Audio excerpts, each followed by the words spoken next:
it's a Sleazy Spader Springtime. Welcome to the show. It's a Sleazy Spader Springtime. I want you all to know that if you please, there's James Spader Sleaze and it's got nowhere else to go. So loosen all your blouses, give your nose a damn good blow, cause it's the last of our four Sleazy Spader Springtime shows.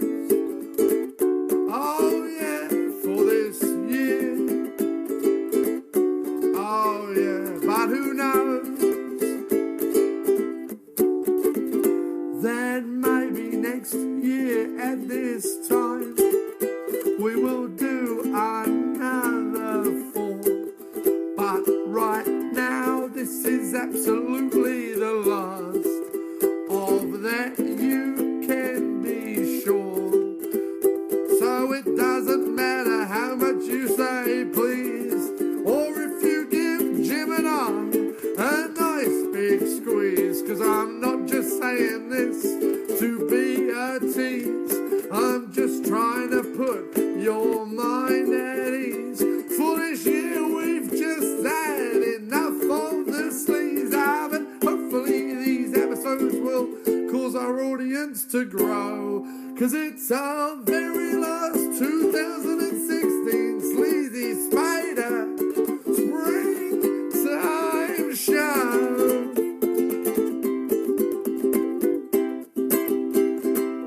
What about this pissing weather, huh? Hello, and it is another episode of the After Movie Diner, another excellent and awesome and brilliant episode, and my co-host, Mr. Jim Wallace, is sitting opposite me looking at the menu pensively. What I want to know is... in Brooklyn at the Kellogg's Diner, having just watched another of our Sleazy Spader Springtime movies, and Jim wants to know something about the menu. Take it away, Jim. What the hell is a pork wing? A pork wing? Yeah. Is it where should I be eating something that's made from pigs with wings? Isn't it like, if pigs could... Yeah. Right? Is it where they take a bat and claim that it's pork? Yeah, see, I'm really tempted. What is a pork wing? Kansas City pork wing. Like, it sounds really good. Right. But... Have you got your phone on you? Can you Google this sucker? Good call. What is a Kansas City pork wing when it's at home? No, you know what? No, flapping about and oinking and dropping little curly flops on the floor. I'm kind of tempted. I'm assuming, you see, that because pigs have curly tails that they do curly plops, but that probably isn't accurate. They don't go through the tail and then out. I understand that, but for some reason in my mind, the plops match the tails. I don't know why, because nature is... You know what? I was under the impression that the dark corners of your mind that I didn't know about, that I wanted to stay that way, but actually I've changed my mind. I want to hear everything. I want to hear every mad thought. I would imagine that instead of pork wings, what it means is pork ribs. I would imagine that's a typo. It's not a typo, is it? It's Kansas City pork wings. Like that's. Well, I would imagine they're ribs. It's an appetizer. Maybe they're ribs. Yeah, maybe it's ribs. So anyway, sorry, I didn't mean to. It's absolutely fine. You're only the co-host of the show. Apologies, for the love listeners. Of Christ. Come on, when are you going to grow some professionalism? So, we just sat through The Watcher, which is James Spader. What's her name? I wanted to say Isabella Rossellini. I'm like, no, that's not right. Marissa Tomei and Keanu Reeves. Which was... hang on a second while I do this, because I have to look up who directed it. Because while I was looking up trivia on IMDb, I didn't, however, look up who directed it, because I'm a bit of a pillock. Oh, really? Yeah. I wanted to know about him. That's why I'm looking up. All right. It's all right. He's got a horrible name. Joe Charbanic. Right. What else has he done? The Watcher, Haunted Ship, and Point Society. Ah, so nothing. No, he did Date Night in 2013. Date Night? Nasty. No, different Date Night. Looks like a slasher movie. Suicide Party in 2015. Nasty Habits. So nothing. It looks all a bit. He's one of those guys you're talking about that gets the films on Netflix that are in a warehouse, right? Shot with 4 blokes. Well, he's actually only directed 2 movies. Well, no, he's actually only directed one, which is The Watcher. Colour me surprised. Date Night is a not short. quite, actually. We a bit more... Yeah. Do you know what you want? I know what I want. Oh, bollocks. It's all right. No, take it. No, because I want to ask a question. What exactly is a Kansas City pork wing? What is that? Because pigs don't have wings, so we're confused. It looks like it's just a chunk of pork. Right, okay. I guess they call it that way because it looks almost like the buffalo wing, like the chicken wing from the Right, buffalo. okay. But it's just Pretty pork. much has that shape, but yeah, it's pork. I see, okay. You know what? Kansas, I guess that's where it comes from. I'm gonna get the Kansas City pork wings. I'm gonna give it a try. Can't do me. And you want the sauce on or on the side? No, I'll have it, in whatever it was, in it. Not on the side. Of And it. then? Cooked in it. Sorry. And can I get a chamomile tea to drink? You get a one martini? A chamomile tea. Totally. Close though. And then? Yeah, can I get the popcorn shrimp? Okay. Where is that? That's in the appetizer. Right. Popcorn shrimp and the disco fries, please. With American cheese. Okay. And that's it. I'm good with just water. No drink? No, that's it. Thanks. I might try to get you drunk. Huh? No, that's all good, man. Thanks Thank very you. much, thank you. So, sorry, we're going So back only to one the movie. record. You only directed this film. He only I directed wonder where this my movie. surprised face is. Right. I know it's around here somewhere. Date Night, that I previously mentioned, was actually a short, Right. which is the only other thing he's directed. Weirdly enough, after the feature film. Yes, I would think he would have to go back to the drawing board after this. Which is odd, because normally one does a short and then... Well, unless you direct this film, in which case you're not allowed to make films again. Ever And again. Presumably. And what's interesting He went, is... what if I make a really short one? I promise it'll be better. And they went, all right, but if it's wasn't. not... Yeah. No indication as to whether he made music videos and or advertisements before this movie, so He unfortunately... did, but it was probably for like Steve's Garage in Steve's- Chicago. Or yeah. whatever. Steve's- Steve's Chicago Garage. Chicago, Which yeah, sounds so- like a euphemism. Yeah. Joe's... Oh, so close. You had the Joe's part, right? But the kicker, the comedy kicker at the end, Hang on, deserted you. Skipper Joe's Crab House. Skipper Joe's Crab House. Nah, Probably. I'm not sure it was worth the wait. No, it wasn't. It really wasn't. My improvisational skills are not quite twinged So right now. should we? Hang on a second. No, because I have an interesting question. The rest of Right, sorry, his yes. IMDb. Is it a grovelling apology? No. Is it photos of him on his knees holding Yes. a rest a of sign that his- says "I'm really sorry" The rest about of the his Watcher? IMDb resume. I didn't know what I was doing. It's all just like. I'm a hack. I'm Yeah. a giant hack. All right, we understand what you feel about the director. Don't put the considerably large, smelly, pus-filled cart before the horse. Right, fair enough. However, he has just done like consulting producer and executive producer, which means don't put him anywhere near creative. Yeah, consulting. ever again. Consulting producers. Should we do this? He goes, yeah, I think that'd be a really good idea. Okay, don't do that. Don't do that. Whatever bring him Joe, on. charm, and excess. Yeah. So anyway, Sorry, I the do interesting beg your story about The Watcher is that Keanu Reeves was actually courted for the movie a long time before the movie was made. So definitely pre-Matrix. Right. But the reason why I know this was made after The Matrix is that his dancing in the warehouse to the Rob Zombie track, which is apparently a Rob Zombie track, is apparently and the reason why he's doing like the Tai Chi stuff is apparently a homage to The Matrix. That's apparently true. So anyway, this is the interesting story, because I was expecting, like with Supernova, that we were going to find out this was, originally directed by, Scorsese and re-edited by, I don't know, Russ Abbott or someone. That is a film I would like to see. But what actually happened was he was courted ages ago from an original script, right? Yes, which was good. I can see how that would work. To which he agreed to do it and take scale, right? Right. Which is like... Thank you very much. Because, Keanu had already been a big star for a long time. Right. And in fact, looking in the back, had already starred with Spader in two previous films way back in the 80s. One called The New Kids, where Spader plays the bad guy and Keanu plays the good guy. So this was meant to be like the big return to screen for Spader and Keanu, Right. only this time the roles are reversed. Yeah, I'm sure you're overstating the popularity. Yeah, I of am whatever film completely. it was. Yeah, right. So, Keanu Reeves agrees to do it. skip forward like 5 years or whatever, and Keanu Reeves finds out that while he's agreed to scale like 5 years previously, they've used his name to get Spader and Tomei on the picture and have offered them $1 million each. Right? To which Keanu goes, I'm sorry, what? Right? And they go, yeah, we're whatever. And he's like, but I'm signed up for scale. Like I've signed, and they're like, that, right?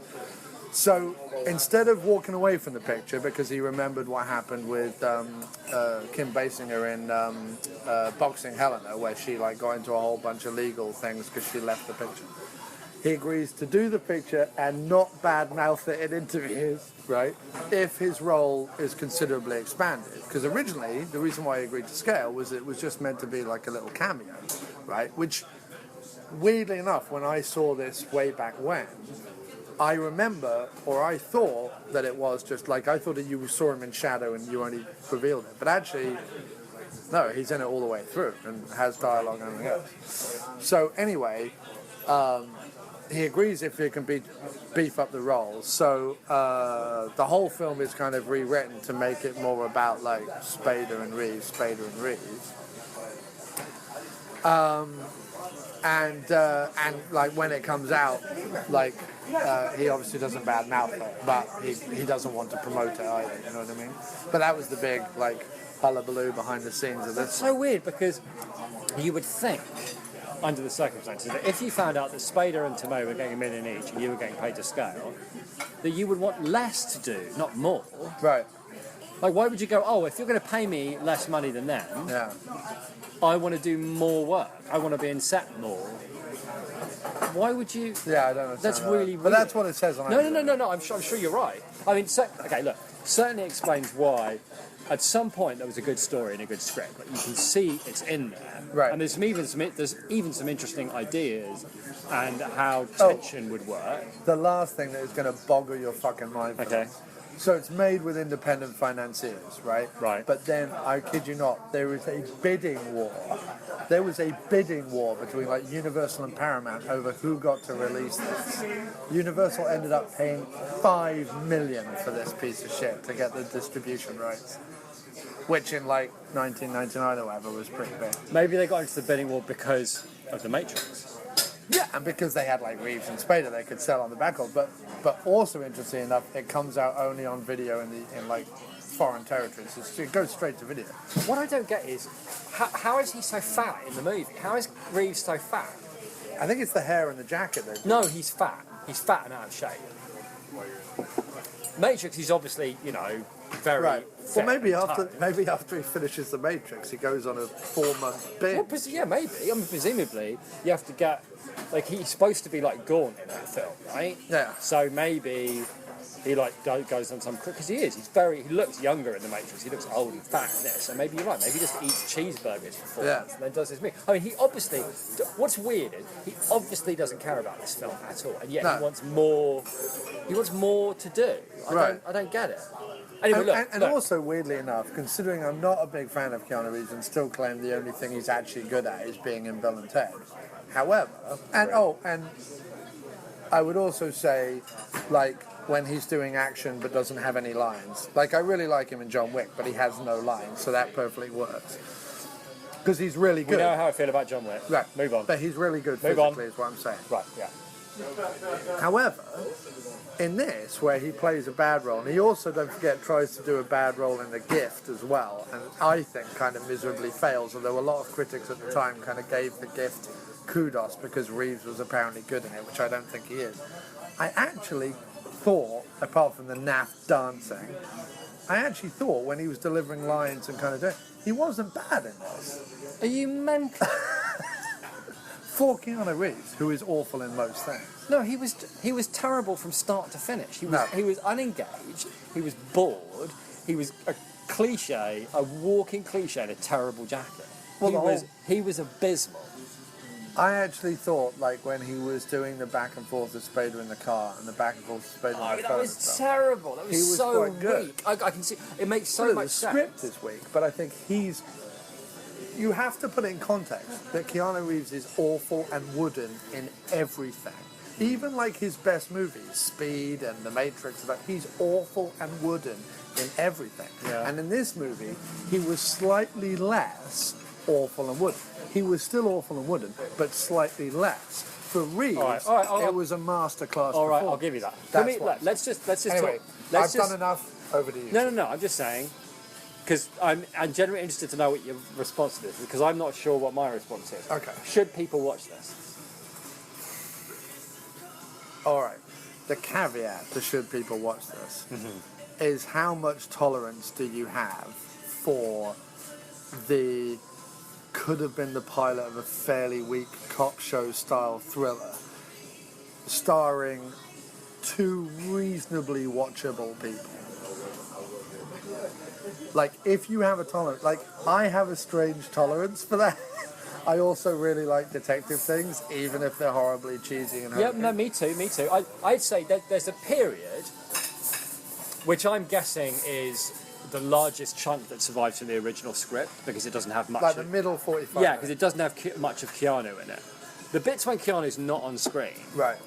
where we find out what a fuck up Spader is, and him being dragged out of that and into that first missing case, that's quite good. Yeah. And there's bits in it again that I think all the bits I think survive from the original script, like the conversation he has with the cop when the cop's chasing in the car. Anyway, you know what? We'll get to all that. Right. But the point is, there is an original script that was clearly quite good and quite compelling. Right. And I think that Spader is really good in it. Again, he's doing something different from the other movies he's been in. Yeah. What disappoints me most, by the way, about a Sleazy Spader Springtime is I've enjoyed Spader in every movie, and every movie has been woefully short of his ability. Like, we haven't seen a good, like, just a straight up, yes, you need to see this film, right?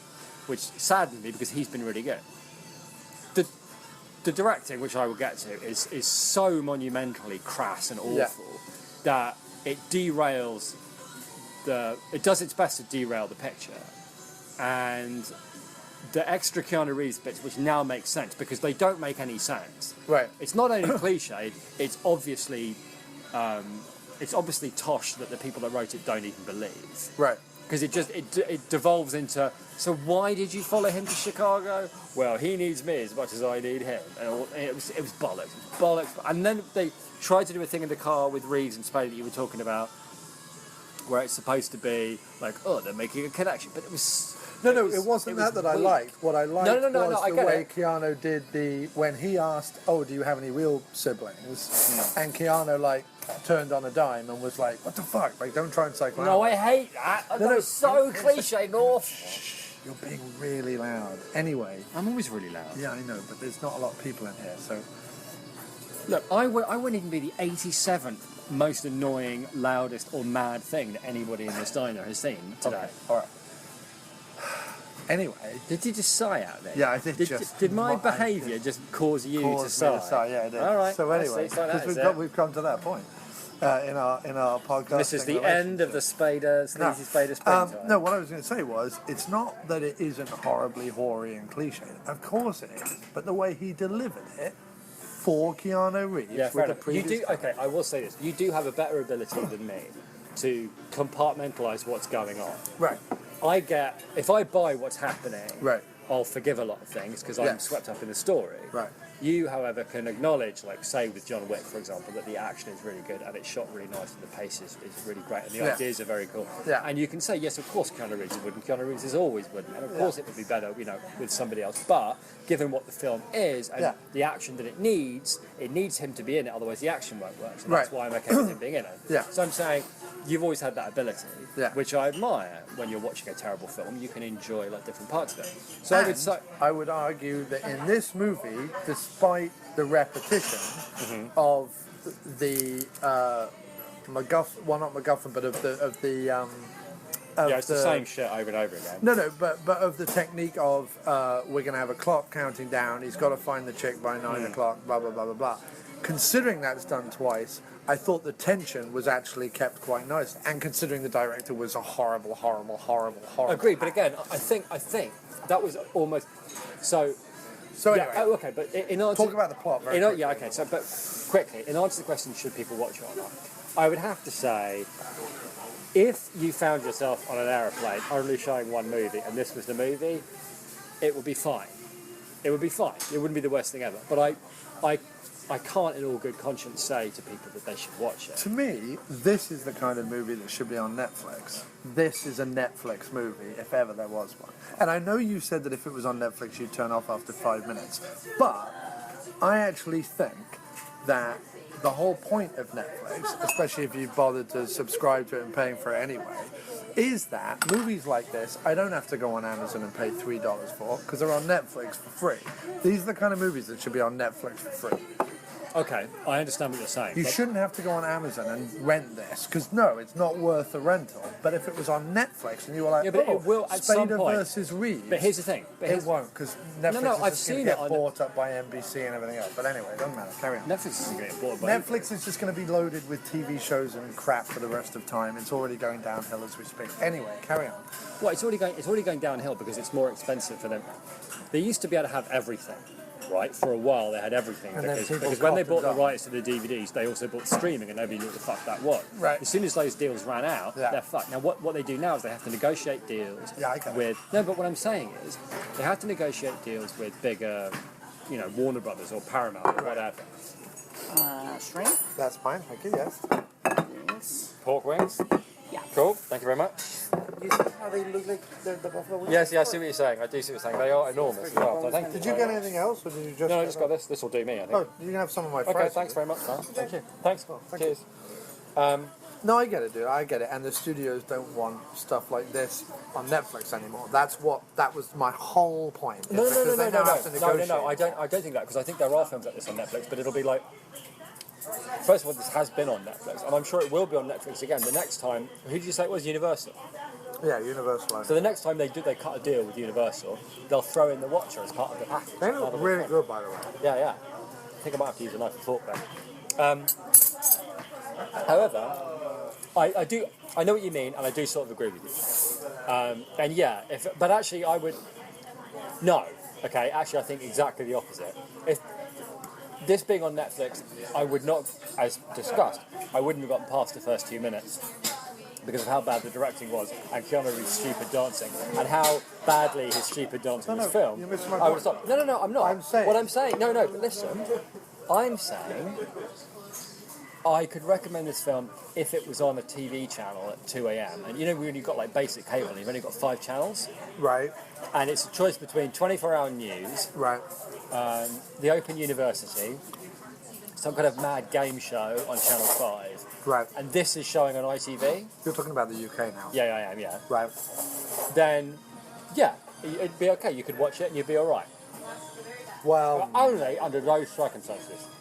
no, I disagree. But anyway, I say that if you want to see a fairly run-of-the-mill with some saying interesting is too generous, but some decent ideas Yeah. There's some decent ideas buried in there. with both a brilliant but also laughably awful Spader performance, and he dances that line pretty joyously. I thought he was good in this. No, but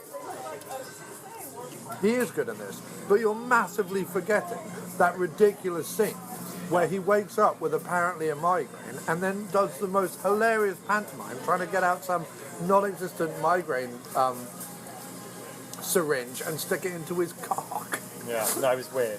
It was weird. So, okay. So yeah. So, Tell the story. should I do the plot? Should I do the plot such as it is? Yeah, go ahead. All right. This one you might actually be able to do. All right, okay. Hey, I'm not the one that... You're the one that gets bogged down in, like... By the time you're done describing the plot of the movie, we might as well have watched the movie. People love and then it. And then he walks into the flat, and then he looks around. I think his shirt's red. I think it's a red shirt. Anyway, actually, the red shirt comes back into it later, so let's say red. Anyway, where was I? Oh, yes, he walked into the... Fucking hell. All right. People love it when we bicker. My speed summary is... James Spader is ex-FBI agent, hiding out, basically, in Chicago after suffering, presumably because of how his last case ended, neurological, damage. And he's got migraines and he's not well. Taking pills Right. injecting himself in the cock. He's not a well lad. He's going to a therapist. Anyway, the serial killer, who he was hunting at the time In LA.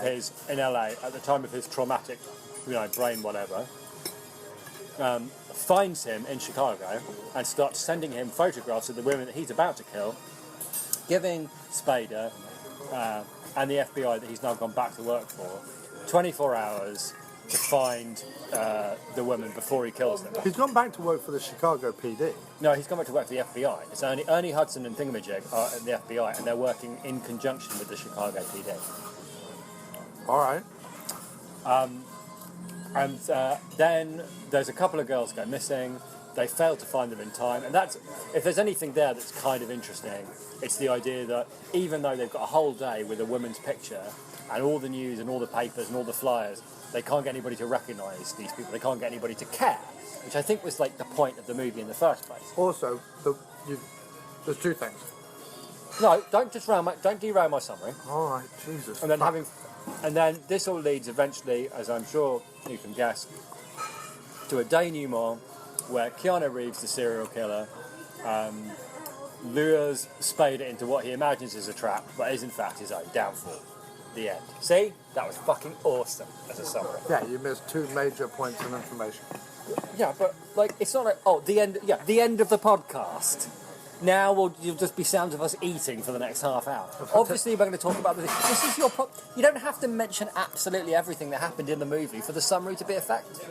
You said you can do a broad sweep of what we're talking about, that they can then fit in what we're saying into the idea of the Your movie. hilarious attack on me notwithstanding. It's not hilarious. It's just accurate. The denouement features. Devastatingly so. Okay. Go on. The denouement what? So he's seeing a therapist when he's in Chicago, played by Marissa Tomei. Right. Right. Which, of course, the moment you know he starts sending photos of women to Spader, and the moment that he says to her, "If it was your daughter in the photo, would you want me after it?" And she says yes, which is that combined with Reeves calling him one night is what actually leads him to go back on the case. I didn't say any different. No, hang on a second. All right. Jesus, fuck. That bit, right? Even though you know at the very beginning of the movie she's going to be the last one kidnapped, right? And he's going to have to save her. The fact that he had a therapist is important. Yep, everything's great, man. As always, thank you. She's obviously going to be the one at the end in the denouement. And, most importantly, the reason why he left the case and left LA is that the last victim of Keanu Reeves was a woman that he may or may not have been sleeping with. There was no, it was indicated that he was, but we have no other evidence other than he feels to take it on personally. But he could also take it on personally. Well, Reeves said he was. Yeah, but there's apart from the evidence of a madman, we have no actual. We don't see him. I wonder if that was... We see them touching hands, I suppose, and her dancing on the beach in a Jane's Addiction video. Oh, is that what... God, I tuned out. All of the really... But anyway, all of the really crappy, generic, shitty directing inserts, I totally tuned out. Yeah, because he keeps having dreams and flashbacks, and Keanu Reeves' eyes apparently only work like a mid-90s Oh my god! camcorder. Oh, that was so bad. So every time we time we see Reeves' point of view, it's a bad mid-90s. But it's so okay. First of all, let's just high-8 camcorder. But no, just to finish my thing before we get derailed. He bursts in on Keanu Reeves during his last kill in LA before he's killed the woman, and the woman is tied to a chair. Spader doesn't realise that she's surrounded by kerosene, unties her mouth, but leaves her tied to the chair because Reeves is getting away and he wants to chase after Reeves. Halfway down the road, chasing after Reeves, suddenly hears the screams and the fire and everything else, and turns back to go get her.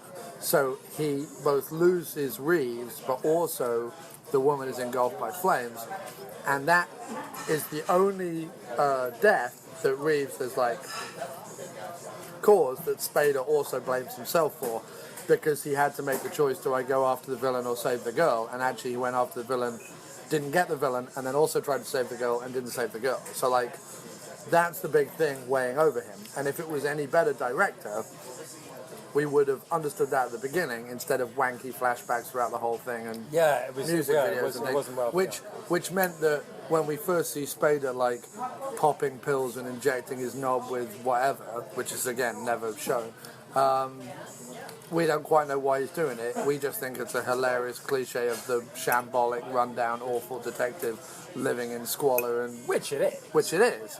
There is one scene in the movie where Spader, having done said ridiculous shuffling around his apartment in the most slow, pantomimic, shambling way, goes over to his couch, slobbily, if this is possible, peels an orange by just like sticking his thumb in it, while looking at, no word of a joke, a lingerie catalogue. Because I presume they assume that, oh, if we had porn, it would be like an R rated, so we'll go for a PG-13 or something. It was R rated. Well, I don't understand why he was looking through why a grown man in the 2000s I think or we both know why. 1999 would be looking through a lingerie I catalogue. think we both know why. Because of Spader. Because Spader looked at the script and went, what do you mean there's no boobs? What do you mean I don't get to look at, I don't get to ogle anybody? No, but my point is, why is it not porn? Like, why doesn't he go back and turn on the Playboy channel or whatever? I'm guessing because... Why is he thumbing through the I'm guessing because Macy's lingerie catalogue? I'm guessing because they were going for something, I don't know, more... What, you like know- he's a 14-year-old schoolboy? No, like lost. No, that he's lost. You know? Rather than... He's lost rather than willingly embracing this lifestyle. Like, he doesn't have an empty fridge because he doesn't care and, how shambolic. He has an empty fridge because he forgets to bring groceries. He forgets to shop for himself. Like, there's a feeling of him being lost and disconnected, which again, with a little bit more time to breathe, like, he just gets back in the case because of reasons. No, there weren't even any reasons. He's just back on the case. No. He gets a phone call from Reeves Right. saying, by 9 o'clock yeah. tomorrow night, this girl will be dead. I've sent you her picture, do it or don't, basically. Right. Coupled with Marissa Tomei saying, I want you on the case. And she's... Yeah, but there should have been more to it. No, but as she says during one of their therapy sessions, the only thing you remember to do is come here twice a week. Because he says, I forget to get groceries, I forget where I live, I turn up places, I don't know what I'm doing there, I shuffle about, I pop pills, Right. I inject my upper thigh with magic migraine juice, Right. or whatever it is, right? Right.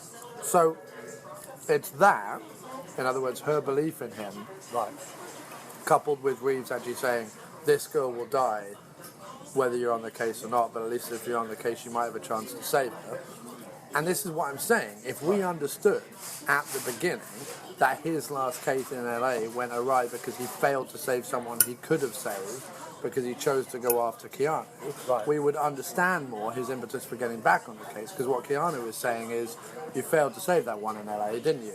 Yeah. So why not save this? Sorry, Yeah, I'm okay. munching my way through these. Please take No, them off. it's fine, it's fine. No, you make a good point. Look, In a better written script, better directed, that would have been obvious, is what I'm saying. so, first of all, you're right. Those were two important bits of information that did need to be in the summary. It's also still I a hold up my hoary hands. old cliche. It's So still I a hold up hoary my old- hands. I You was hold wrong. up- They should have been in there. I'm going to insert a round of applause right now, That's and fine. maybe some Of course, cheering. it did take you 20 minutes to make those 2 points. Yeah, But completely. nonetheless, that's my fault. I'm nothing if I not left a them rambler. out. I left them out. I'm nothing if not They a needed to be rambler. rambled about. I Right. do ramble. It's So- one of the charms of this show. Said nobody ever. You've always got a problem. If it's story by bloke and written by bloke and bloke, well, usually it'll be story by bloke and then written by same bloke and another bloke, which Right. means it was a script and it got rewritten. Probably a few times, but basically that's what happened. But this is story by a bloke and another bloke, so it's not an ampersand, it's an and, which means two different people came We've up with had the this. story. Yeah, you've mentioned this and then it was before, written right, by right. two different guys, which means it was rewritten to shit. Lots of fingers in the pie. Right, which Right. is never a good sign. No. And then, coupled with the fact that within, I knew from the first shot of the film that it was going to be bad because it was the camera sweeps across the water at speed, pull up to reveal the shining city on the shore. You forget the 5-minute title sequence with the Yeah, that was really bad. I know a flashy digital effect that's on my But what was cool about it? camera. When I say cool, utterly baffling. And maybe you're right. Maybe I did know before that shot, although that was not, that was not good. And certainly Keanu Reeves' dancing the way that was shot was bad. But Well, he's dancing using a strobe effect on a early digital camera. It's awful. yeah, it was really. You're right. It was like. It was like he got into the edit suite and went, oh, wait a minute, I can make it go strobe. Wait a minute, I can make it flash. Wait a minute, I can make it go, what do they call it? Damn it, negative, like the negative effect. That's what it reminded me of. He had a board of buttons where he was like, oh, I can do this, and he just did that for the whole movie. It reminded me. He reminded me of my movie. Yeah, I was just going to say, that's what I knew. It reminded me of something. It reminded me of those films you used to make when you were 17. For college. Yeah. When I was... That's new. I wonder why it brought back such horrible flashbacks. That's why I said he's a film student. Right, that makes sense. Because I was sat, right? Yeah. I made a shitty short film with you that was really awful. That I didn't actually, to be fair to me, didn't direct or have anything to do with the writing. I just... What were the ones that you used to always start with you getting out of bed and lighting a cigarette? They're the ones John wrote. and I directed. They're the ones I did direct. Anyway. Right. But it was me getting into an early edit suite with a edit board and going, wait a minute, I can do this transition that looks like a keyhole, or oh wait a minute, I can do a strobe effect, or wait a minute, I can do flashy lights, or I can up the chroma key, That or is whatever. exactly what it was. Right. Right. Look, and when you're 17, that's when you're meant to fuck around and put strobe effects. By the way, no, wait bullshit a on your minute, film. wait a minute. People might be getting confused here. They might think that we're saying that they use some flashy effects and it reminds us of the kind of decisions that Crossy made. No. It reminds us of those effects. Right. They were really terrible. Right. They looked like some bloke who didn't know what he was doing, aged about 17, had just discovered a strobe. It's not the decision that we question, although we do. Way, way, way beyond that, way above that, is how bad the effects were. And for him to think, this looks cool. What it reminded me of, as well, not the strobe effects so much, but every time he wanted something dramatic to happen, it would do that thing where, you reverse the colours, where everything's Negative, white. that's what I just said. Yeah, right. Yeah. And that is like, those bits reminded me of those half-hour true crime, like FBI files things, where it goes, and then he forgot his keys. It goes bang. Right. That kept happening throughout the movie as well. But that's what I mean. It's like the crew that were too cheap to film early episodes of The X-Files were given a cop drama to film for Canadian television.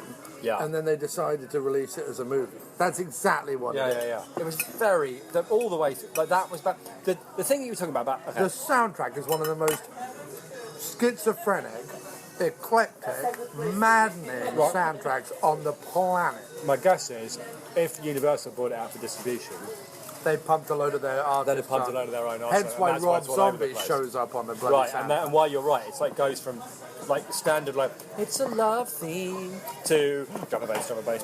It's really weird. Right. But not only really weird,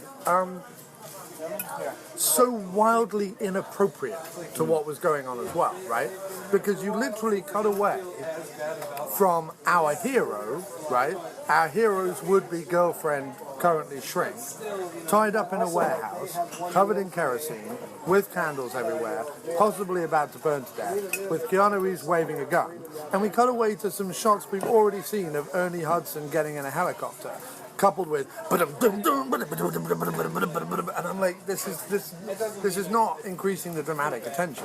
This is just making me think he has a wanky 90s CD library that he wanted to. But there were two things that made me realise that there was that one thing where I realised that it's not just that he's a hack with terrible taste. Although clearly he's just inexperienced actually. When you look back he is also a hack. But he is definitely a hack.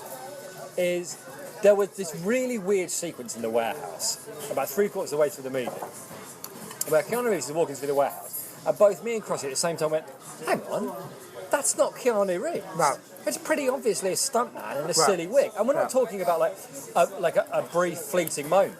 Like an Whole extended section, scene of him walking through a warehouse is obviously another actor with a wig on. Right. And what's weird is there's shots of Keanu in the warehouse. Right. This is not like, oh, we better insert a warehouse scene here because the movie's too short or whatever. Right. It's like... Because the one thing this movie was too short.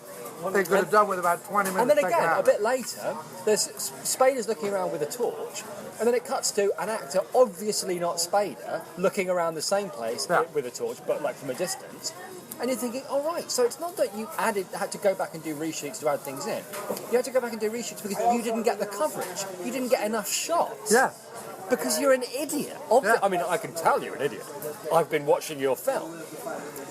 And as for there's a thing, and it's so... Again, this speaks to inexperience more than anything. Right. There's a thing where every time you see something from Keanu Reeves' point of view, it's as if it's a video camera, right? Yeah, and not even a good one, like a mid-90s, high-A... Right. Yeah, like a shitty... video camera.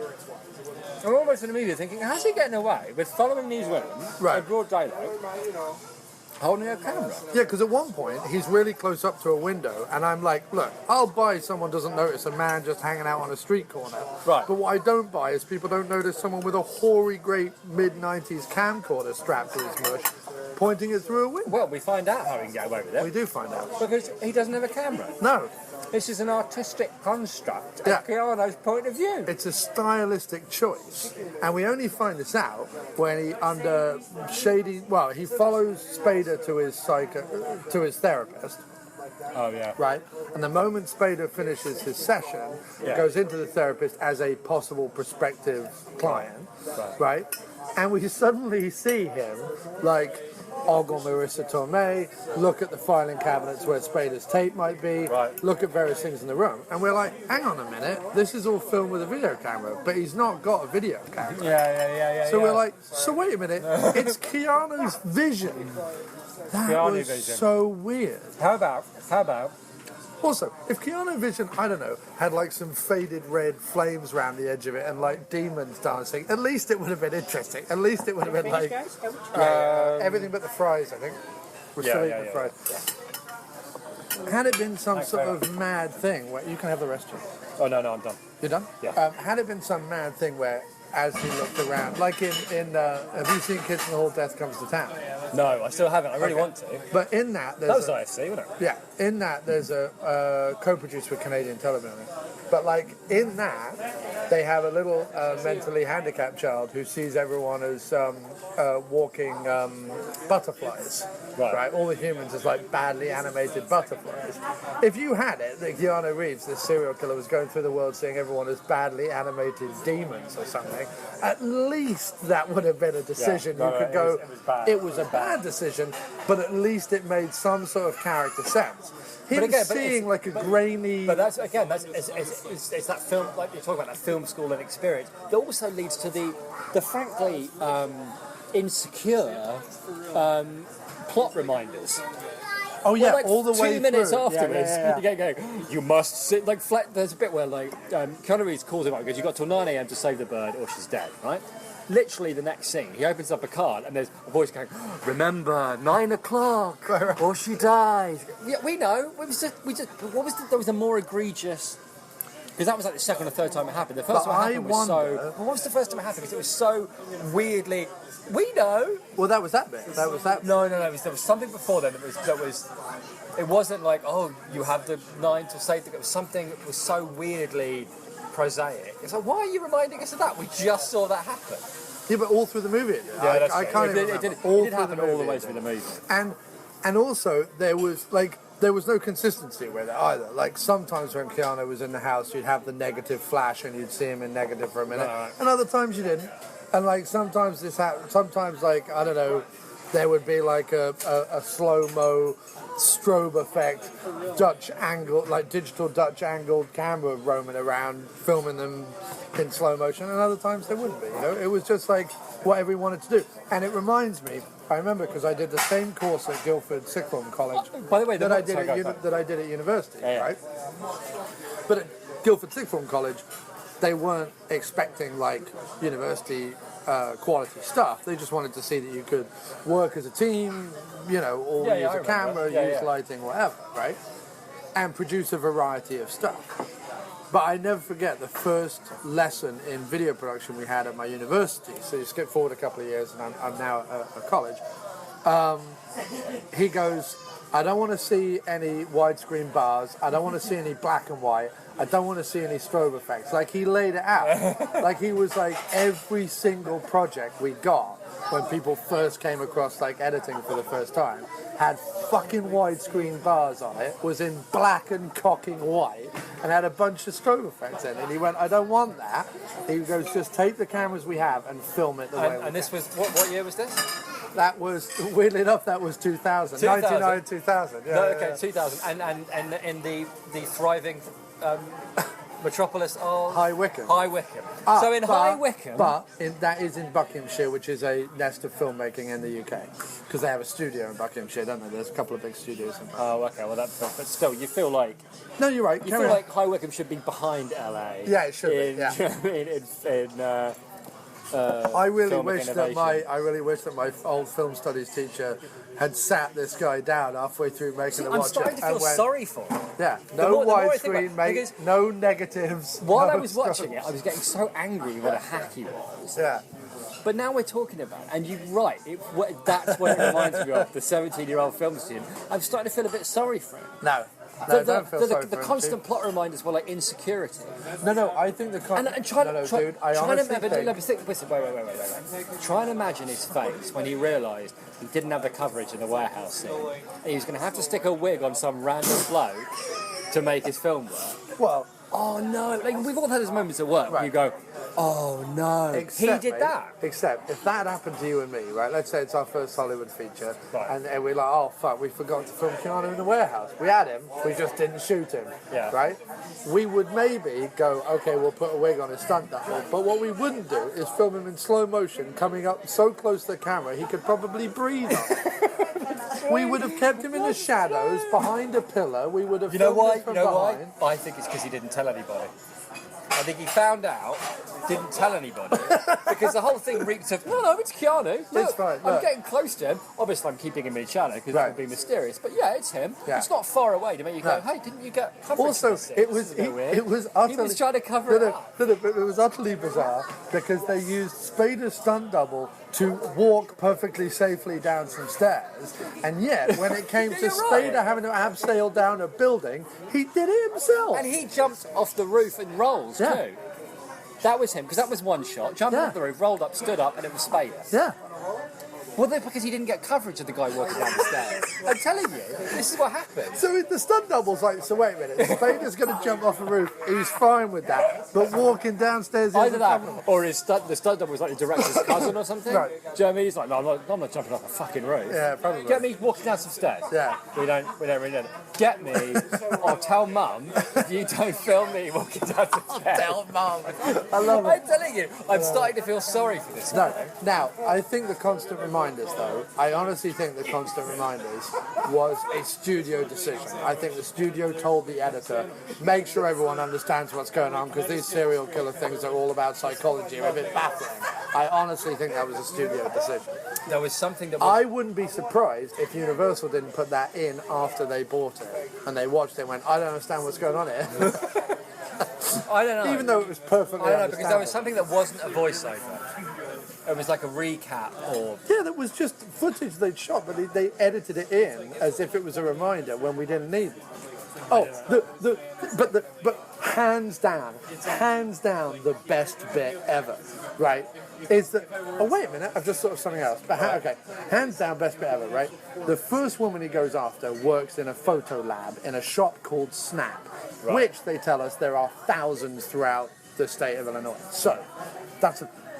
They have a photograph of her, which Keanu Reeves takes in What the the shop. hell? Hang on a second, Sorry, exactly. right. Takes it in the Photoshop, while, by the way, because she's been dicking around with one of these, again, large and shonky video cameras that we had back then, is all captured on a video camera tape that is left on the side, right? So, the video camera captures Keanu's face, captures him taking snaps of her, the whole thing. Right. Then they get the photograph and they blow the photograph up in multiple segments. And the woman in question is wearing glasses. And in the glasses, they get 3 letters, 3, mind you, big neon letters that they work out are an NAP or possibly an RAP in neon with an exclamation point at the end of it, but no first letter. Right? And instead of going, I wonder what that could be, considering, like, imagine if there was a Dunkin' Donuts and all you got was O-nuts in the glass. Or Uts or whatever. You'd go, well, let's have a look. That looks like also, a logo. by the way, you go, that looks like oh, a and the ransom note was written on a donut. Right. Because, like, they're getting the ransom note as a photograph. As a photograph, and they know from the number at the back that it was in one of these, like, 1,000 stores in Illinois. So instead of going, well, let's go see if there's some Snap stores around, because surely it's, like, whatever, like, 1 hour photo or whatever. Spader actually looks at it and goes, well, let's not waste time with that, and actually throws the thing away. I'm like, no, the one solidly, don't bother with that. Rather, I think you should go down to the local restaurant where she may have been in the last 2 weeks and interview the busboy. You're right. You're right, that was bad. Then, that was bad. The fact that Keanu was videotaped never came up. It did, it never came back. It was so... I remember when they took her back, when he was looking around her flat after she'd been done in, I remember thinking, oh, her camera's going to be here, they're going to get Keanu's face, but they're going to have trouble finding Keanu, just as they've had trouble finding the women. Right. And also, if he was in the store, why haven't they checked the store inside and out? And if they find a video camera with a tape player in it, they go, well, maybe, like, we're in a camera store, maybe some cameras were going off. Because they're always videotaping, like when you used to buy the handheld digital camcorders, they were always on, they were like attached by a chain, but you could always like pick them up. Yeah, you're right. And they were always doing the thing where people outside... Anything more? No, we'll just get the check, I think, right? Yeah, check it. Yeah, thanks very much. Yeah, you're right. I mean, you always get the things outside the store. People stand in front of the cameras and look at themselves on the telly. Right. Why would they not? Also, it was in a mall. Why not go like there must be security cameras in a mall? Like there was none of that. Yeah, it was really weird. It's because when you think about it, like when it gets down to brass tacks, actually, now thinking back over the whole movie. By the way, these are the FBI. Thank you very much. They're not like some. Yeah, they're not like rinky-dink. Fly by night. He's a terrible detective. You're right. Nothing he does. And then one detective goes, "Yeah, he's high on barbiturates, and doesn't even know where he's, keeping his own hat." And the woman goes, "Like, what are you going to do? This is the lead we've been stuck with."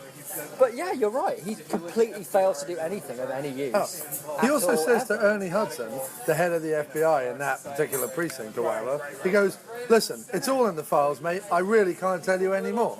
Right? And Ernie Hudson's like, "No, we need you on the case."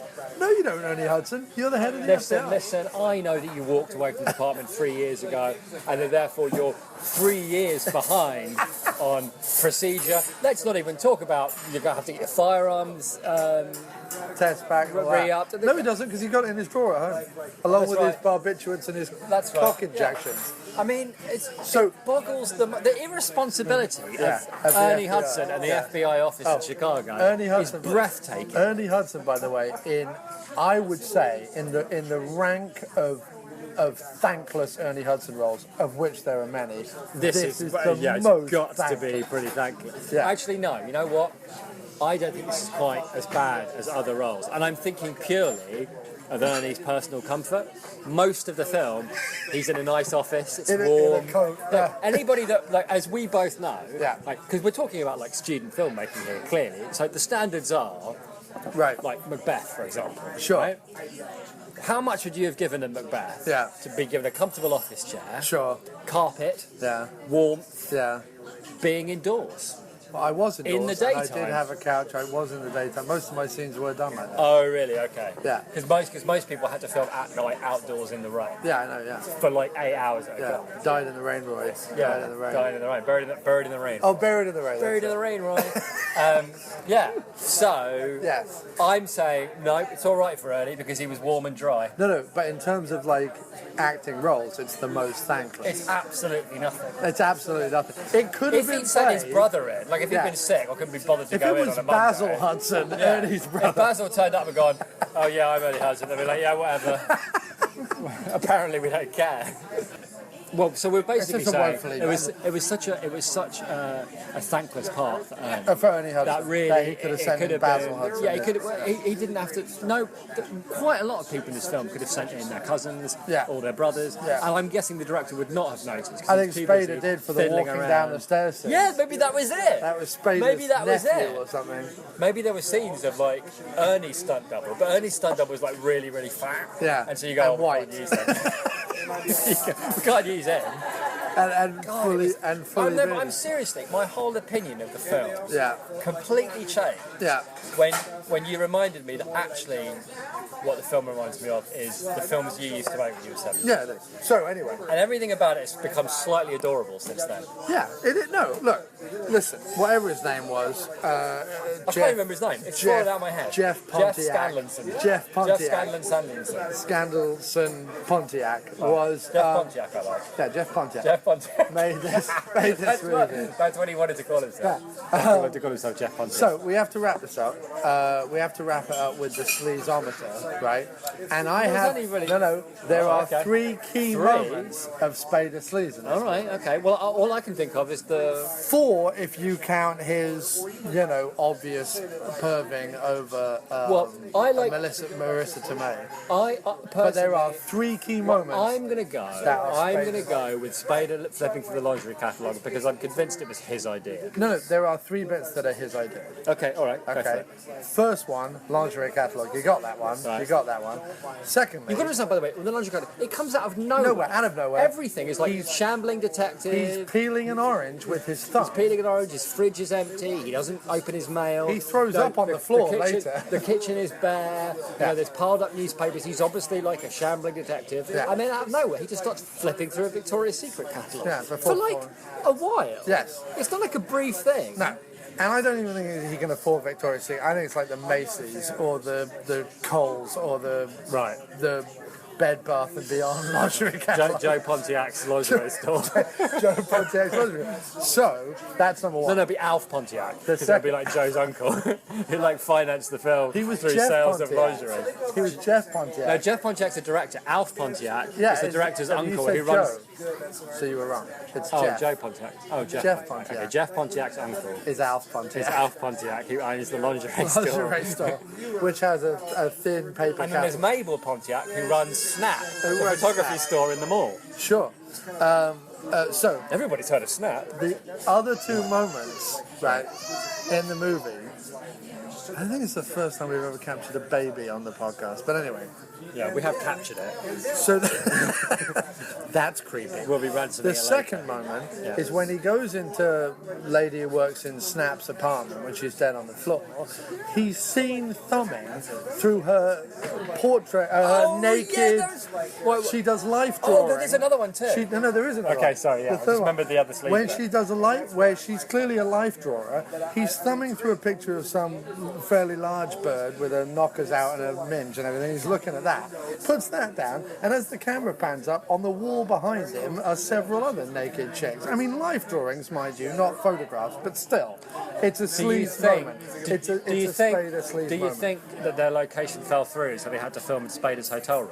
No, I think Spader went, do you know what adds dimension to this woman who lives alone? She's an artist. Somebody But go she and draw some draws, nude pictures. she draws nudes. You know what? I'll just get my nude picture drawer. Alison? Spader does the drawings. No, he's got a nude picture drawer on staff, right? On speed dial. Right. And every time he needs nude pictures drawn, Yeah. So, they're with him stat. the third, I'll give you the chance to guess. No, wait. Okay, wait. Every time Spader has a meeting with someone, at some point, someone brings in an envelope and he rips it open. He's still talking. Yeah. Pulls out like a picture of a nude fat bird, looks at it, going, "Yeah, I'll do it. Yeah, I know Keanu's doing it for scale, but it's going to cost $1 million for me." And then puts it back. And that's the meeting. The third one, if I remember really right, was a really weird shot where for some reason he's rifling through the dead underwear drawer. Yeah. Why? No, even better than that. It's the homeless woman. They find out that she really used to live at home. Okay, before that. Yeah. Oh, So- was it that? No, it was that. You're correct. But it's the fact that he pulls open the drawer and the panty, like it's a drawer in disarray, and the panties are just right there, like big one. And all he does is put his entire hand into the panties and like moves the panties around. That's what it was. What are you going to learn? We can't find this woman. Oh, we found out she's homeless. She ran away from home. Let's go to her home. What are we going to check? Underpants. Are you sure? Like maybe an address book? I don't even think he was wearing. Underpants. I don't think he was wearing Fred's gloves. He wasn't wearing I think gloves. he just put his hand in it. You're right. That wins the Sleaze Award. So basically, You're right. No, even though on the surface this movie isn't sleazy, the first woman, nude life drawer. Second woman, underwear drawer. Third woman, he ends up bonking. We assume. No, you're right. You're right. Spader's managed to sleaze up a film that previously had no sleaze. And when he injects himself with the thing, he does pull down his pants and inject like the area above his knob. He could have injected it anywhere. Like he said, I inject head medicine willy-nilly. I'm like, put it in your head then, or in your arm. Even in his buttocks would have been better, but no, he's like, I want a big bruise around my knob, and I want to stick it in that. Yeah. He has inserted sleaze into every aspect. You're right. The underpants moment was so like, it was so. What's he fiddling around with her drawers for? Yeah. What have her drawers got to do with anything? Yeah.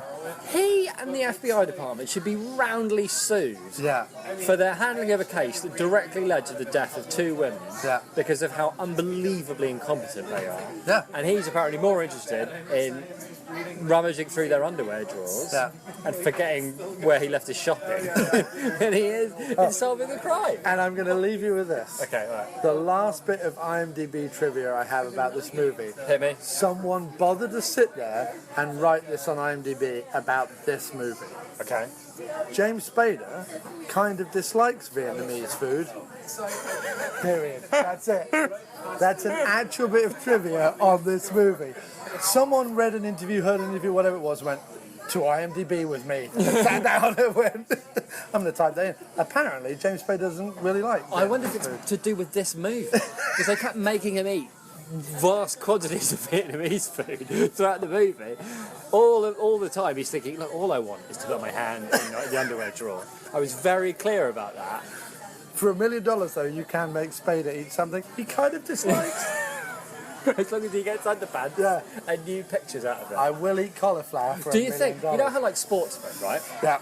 Like cricketers, they have like a room in their house where they keep like stumps from games where they played well, or balls, or like shirts, whatever. Right. Do you think Spader's got like a room in his mansion? There's like, and those are the new drawings and the underpants From the Watcher. That's the prosthetic leg wound from Crash. Right. Yeah. Yeah. That's the penis I used. What would he take? Well, to finish it off then, what sleaze tokens would he take from Jack's back? What are his sleaze tokens from Jack's back? Oh, good one. Were there like photographs of the prostitutes after they'd been killed? Were there like crime scene nudity? Yeah, there was the Polaroids. Remember the really weird opening sequence with all the Polaroids. So of he'd the have chick? those. He would definitely have those. He'd have the bodice worn by the prostitute in where he went to buy the gun, who was sat like up on a couch behind him. He would have the sex store gun. Yeah. You know what else? He'd have the rope. Yeah. That killed him. That killed killed his him. character. He would Yeah, have the rope. he would have the that he rope. would then use in disgusting And ways. possibly the later pants on. he soiled while it was happening. Yeah, no, he would have the rope, the sex store gun, and the Polaroids. That's what he would take from Jack's back. What about Supernova? And the woman's nightie. Yeah, okay. Yeah. From Supernova, Well, given the expression on his face, he would have a bit of like Robert Forster's face flash. Yeah. So he'd have a bit of that in a little petri dish. and a slightly creepy shot through the makeup door picture of Robert Tunney Robert, why did I call her Robert? A shot through the crack in the door of the makeup trailer of Robin Tunney changing. I don't think he needs that. No, he would have that. He would have that, because the sleazier the better for Spades. All right, and what about what's the second one? Dream Lover. He'd have her Pearls. He'd have the pearls. He'd have the He'd have pearls. the pearls. We both went for the pearls and we were right. That would be it. That would be it. He wouldn't want anything else from that movie. He'd only want the pearls. He would only want the pearls. And he'd right? probably wrap them around his knob Yeah, the pearls. You're right. So that's it. So the pearls. So no. So it's one thing from. He can take one thing from each movie. Underpants from. Underpants or life drawing? Underpants. The life drawings he gets whenever he He wants gets whenever them. he wants them, 'cause So he the has to underpants start. clearly meant a lot to him. So I'd say the underpants. Underpants? Supernova, Robert Forster's creepy face in a petri dish. I still say something new with Robin Tunney. No, but it's got to be something from the movie, not something. Look, I'm sure he's got creepy photos of everybody. Right. Okay. All right. So Jack's back is what? Which Jack- the Polaroid, the rope. No, it's got to be The something. sex toy it's got to gun. be something from the sex shop. It's got to be the gun then, Okay.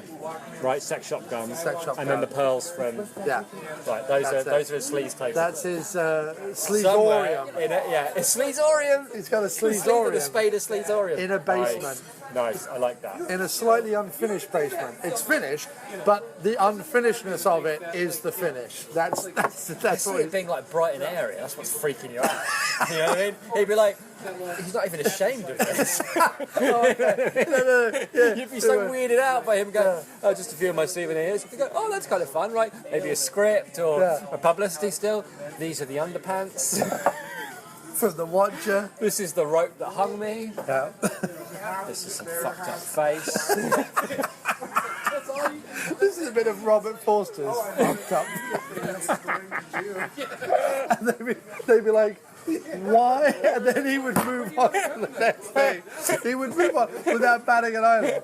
He would sashay, probably wearing a light chiffon scarf and a top hat or something. He would definitely be a scarf. And a waistcoat. He would just slide. He wouldn't even move. No. His legs would just slip in like those slippers with the curly toes from Yes. Turkey. Yeah. He would just have those on, and he would just glide ever so sensually over to the next frame, and he would be like, and these were the pearls that Mansion Hammock wore when I was taking her roughly from behind.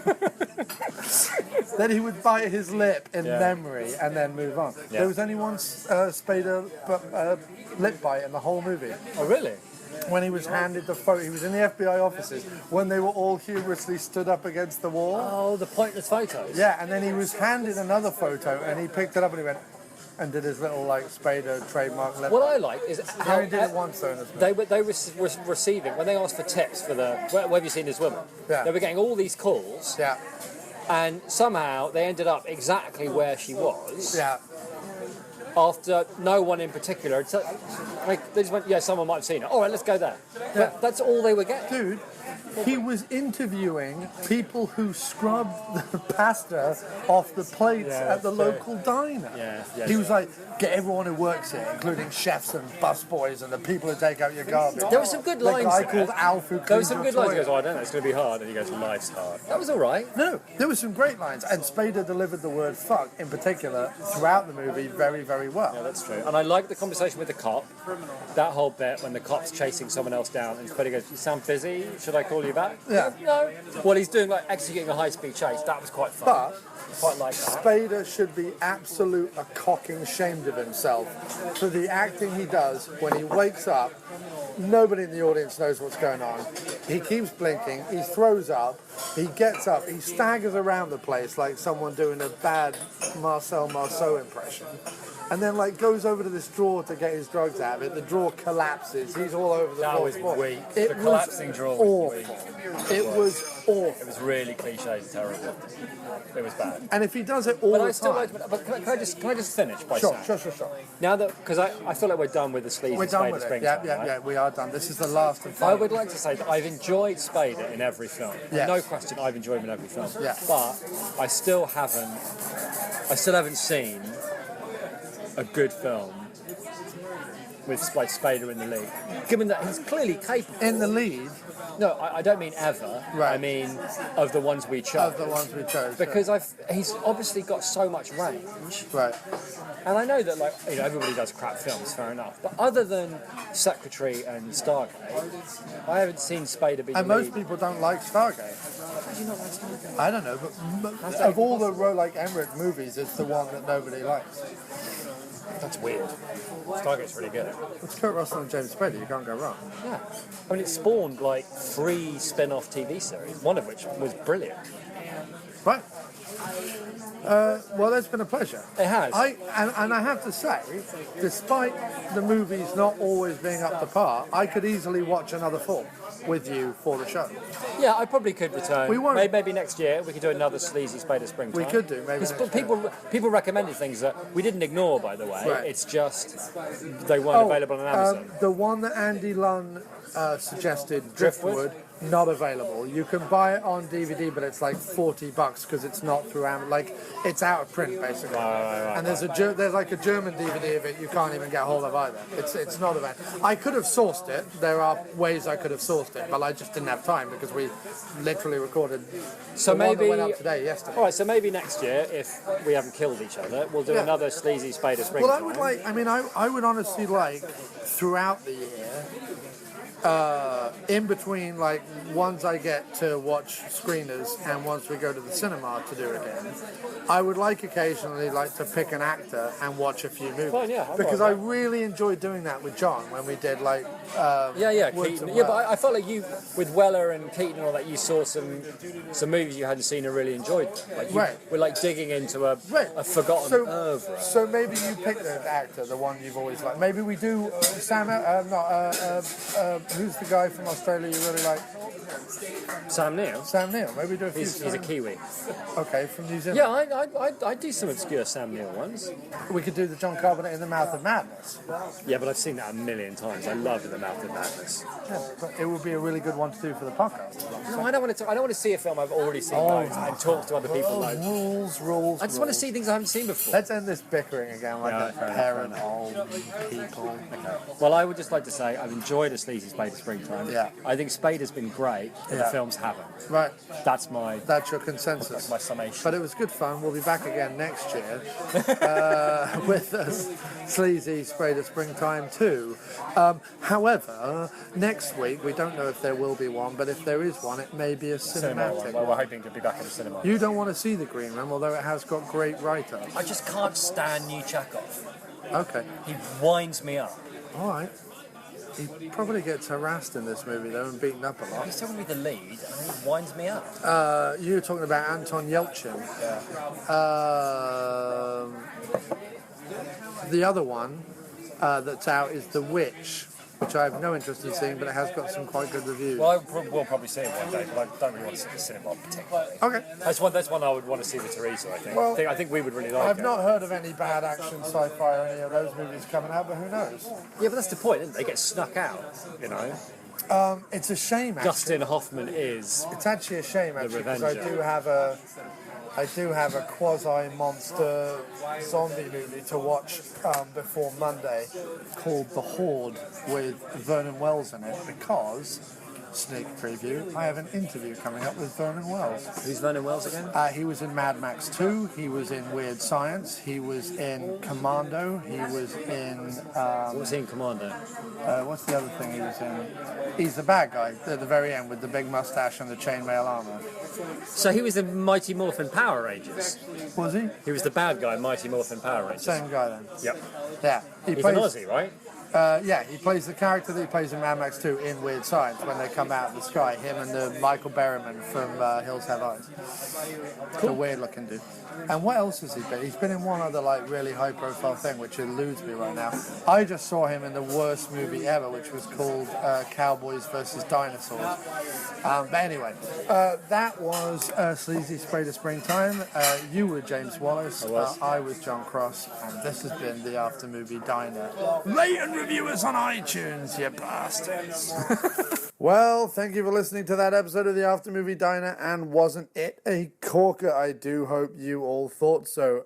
Again, check out the website, www.aftermoviediner.com, for news, interviews, reviews. I can tell you we've got all sorts of cool stuff coming up. We've got an interview with character actress Dale Dickey coming up. We've got an interview with Vernon Wells coming up. We've got reviews of High Rise with Tom Hiddleston and previews of the latest Rob Reiner movie and all sorts of great stuff coming up on the After Movie Diner, so don't forget to check that out. You can also contact us at aftermoviediner@gmail.com or call us at 347-669-0053 and leave us a voicemail, which we will play and answer on the show.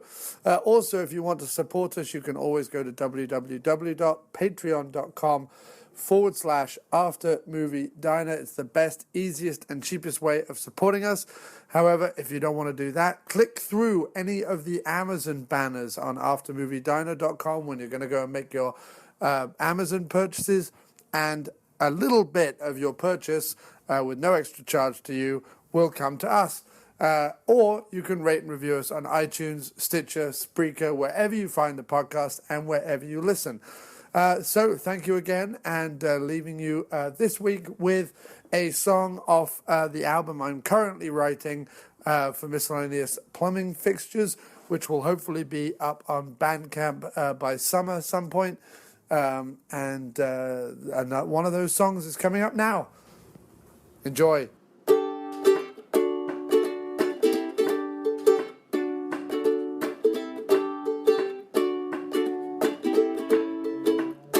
It's a lovely day. Go outside. Take this big old world for a ride. Feel what you like, but keep it inside. It'll be alright. You'll be alright. Close your mouth, open your ears. Never let the cheap seats see your fears, and you will feel fit to burst after so many years. But it'll be alright. You'll be alright. There will be a view to take your breath away, and there will be cold salt waters to clean your wounds. And there will come a time everyone gets their day. There'll be someone waiting in the wings to put all the air in your balloons.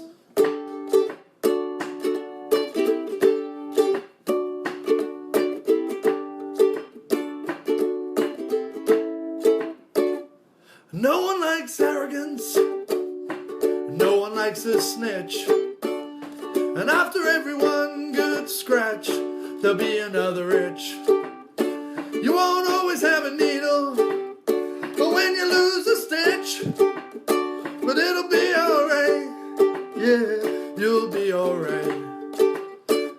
'Cause there will be a moment that leaves you speechless, and there will be places where you'll leave your heart, and there will be paintings, poems, and moving pictures.